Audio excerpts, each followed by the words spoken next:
Nous avons déjà appris à créer des interactions avec les cellules de la feuille Excel au clic sur l'une d'entre elles. La solution avait consisté à sélectionner l'enregistrement intégral d'un tableau à la sélection de l'une de ces cellules. Ici, nous récidivons pour bâtir une application efficace et ergonomique. L'idée consiste à repérer et synthétiser toutes les informations d'une base de données Excel au clic sur l'une de ces valeurs.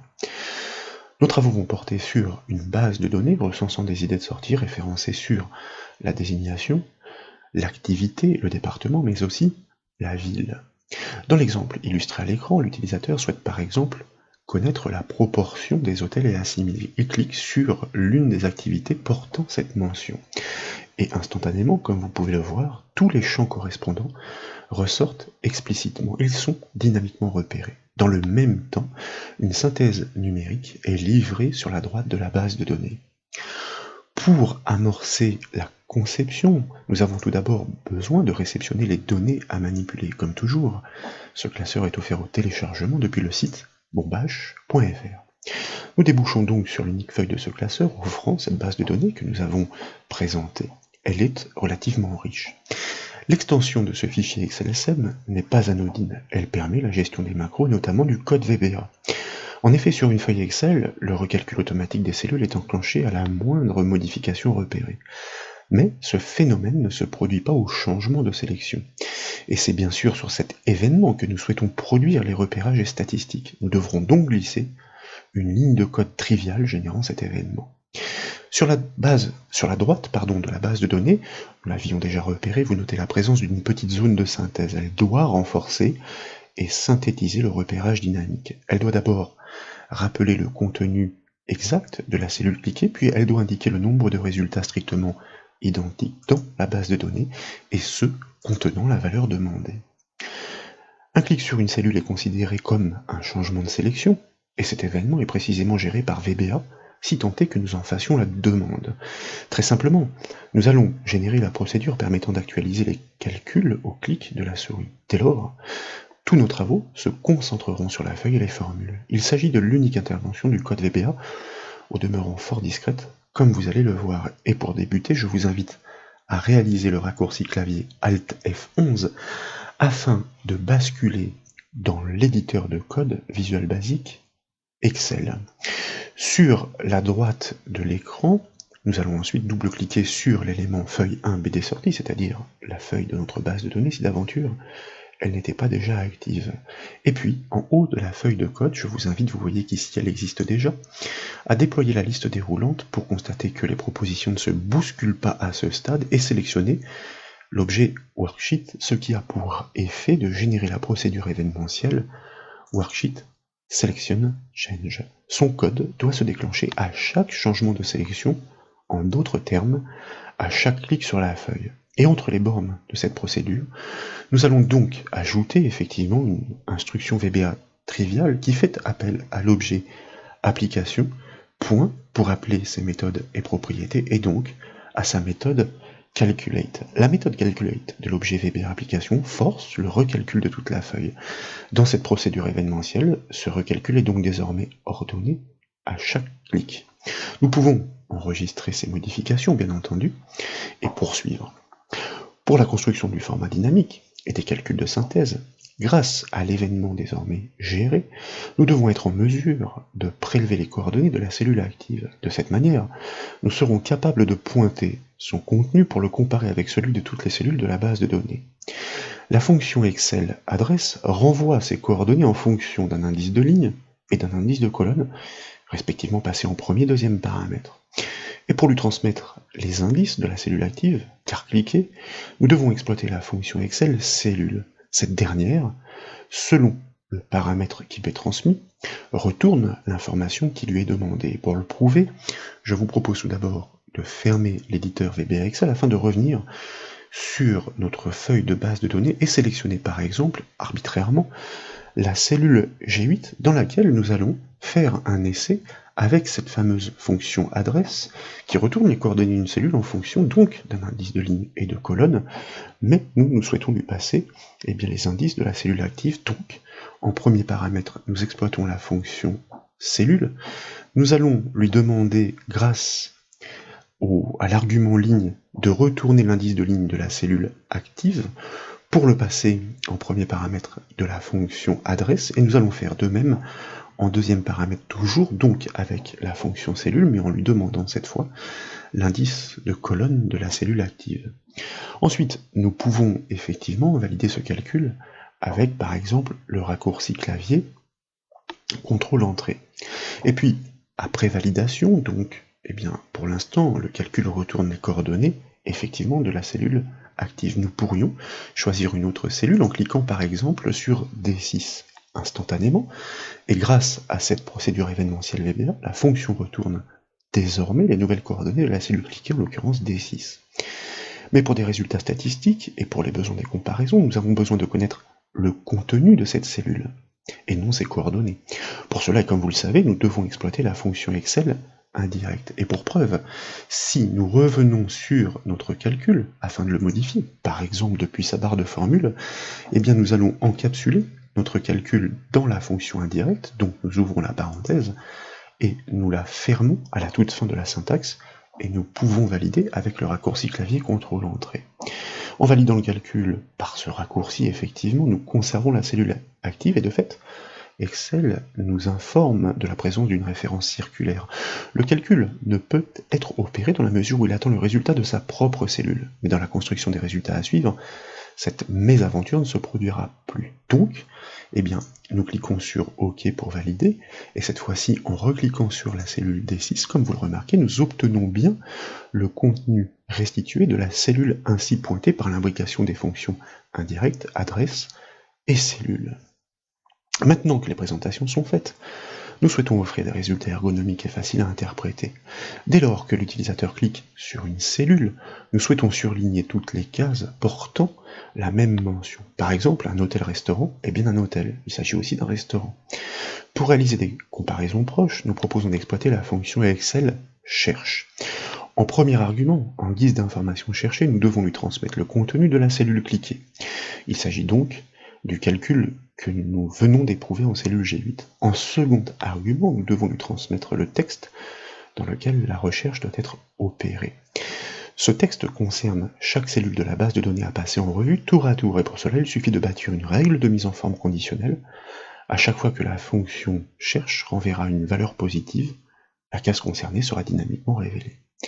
Je vous propose, pour débuter, de sélectionner tout d'abord et premièrement la cellule G8, et dans sa barre de formule, eh bien, à l'exception du symbole égal, nous allons prélever l'ensemble de la syntaxe que nous allons copier par le raccourci clavier CTRL-C, comme ça nous n'aurons pas à la refaire, et puis nous allons sortir de la barre de formule avec la touche Entrée pour ne pas détériorer le calcul. Ensuite, comme vous le savez, une mise en forme conditionnelle s'applique sur des cellules qui sont désignées. C'est pourquoi je vous propose de cliquer sur la première d'entre elles, la première désignation en B2, et puis de rejoindre la toute fin de notre base de données. Il y a de mémoire environ 1000 lignes, donc eh bien, nous approchons de la fin, et comme vous le savez, tout en maintenant la touche Maj enfoncée, nous cliquons sur la dernière.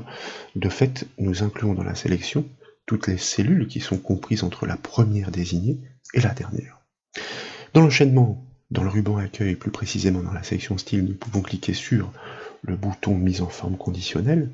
En bas des propositions, nous choisissons l'option nouvelle règle. Comme elle est spécifique, forcément, nous allons bâtir cette règle à partir d'une formule, c'est pourquoi nous sélectionnons ce type, et puis nous cliquons dans la zone de saisie qui attend sa syntaxe pour l'activer. Nous tapons le symbole égal pour l'initier, et nous allons saisir cette fameuse fonction de recherche suivie d'une parenthèse. Elle se nomme cherche, donc la parenthèse pour accueillir ces arguments. Ensuite, je vous invite à réaliser le raccourci clavier CTRL-V pour coller la syntaxe précédemment copiée. Nous lui indiquons quel est l'élément cherché. Nous tapons ensuite un point-virgule pour passer dans l'argument du texte de recherche, et nous allons sélectionner la première cellule de la base de données en cliquant directement sur cette dernière, soit la cellule B2. Et dans l'enchaînement, c'est très important, nous allons enfoncer 3 fois de suite la touche F4 du clavier pour la libérer totalement. En effet, le contenu de la cellule cliquée doit être cherché dans toutes les cellules de la base de données. En la libérant totalement, nous la laissons suivre le raisonnement chronologique de la mise en forme conditionnelle. Celle-ci passe en revue et tour à tour toutes les cellules sélectionnées. Je vous invite désormais à fermer la parenthèse de la fonction cherche, puis nous devons maintenant exprimer le critère. L'inégalité de ce critère n'est pourtant pas nécessaire, supérieur à 0, car dans une règle de mise en forme conditionnelle, la condition est implicite. Si la fonction cherche retourne une valeur positive, la règle est considérée comme satisfaite, mais nous pourrions ici taper le symbole supérieur suivi du chiffre 0. Désormais donc, si le contenu cliqué est effectivement trouvé, nous devons faire ressortir les cellules correspondantes dans des attributs de format spécifiques. C'est pourquoi nous cliquons en bas de la boîte de dialogue sur le bouton Format. Dans la boîte de dialogue qui suit, nous activons l'onglet Remplissage, et puis c'est une suggestion, dans la palette de couleurs, nous pouvons choisir un jaune pâle, et pour que le texte tranche, nous allons activer l'onglet Police, et avec la liste déroulante, choisir une couleur tout à fait opposée, comme par exemple un rouge foncé. De fait, nous pouvons valider ces réglages de format en cliquant sur le bouton OK. Nous sommes ainsi de retour sur la première boîte de dialogue. Elle rappelle les attributs de format dynamique à appliquer aux cellules satisfaisant la règle. Je vous propose donc de cliquer de nouveau sur le bouton OK pour valider la création de cette règle. De retour sur la feuille, la première information de la base de données surgit dans cette mise en forme spécifique. Dans une sélection, la première cellule est effectivement considérée comme active par défaut, elle est donc exploitée par la règle pour rechercher son contenu. Mais par exemple, je vous propose de cliquer sur la cellule D4 qui porte la mention restaurant. Elle contient donc ce terme et instantanément, son contenu est analysé et comparé aux autres cellules de la base de données. Automatiquement, toutes les informations concordantes sont repérées, quel que soit d'ailleurs le choix ici que nous pourrions émettre, donc sur la ville de Privas ou encore sur la ville de Valence, et vous voyez que des désignations des raisons sociales portent effectivement cette mention qui est instantanément repérée. Pour renforcer les résultats de cette solution fort ergonomique, nous le disions, nous proposons d'associer des résultats numériques. Ils doivent intervenir en colonne H du petit tableau de synthèse. Nous devons tout d'abord rappeler le contenu cliqué et cherché. Pour cela, il suffit de répliquer la formule mettant en jeu les fonctions indirectes, adresse et cellule.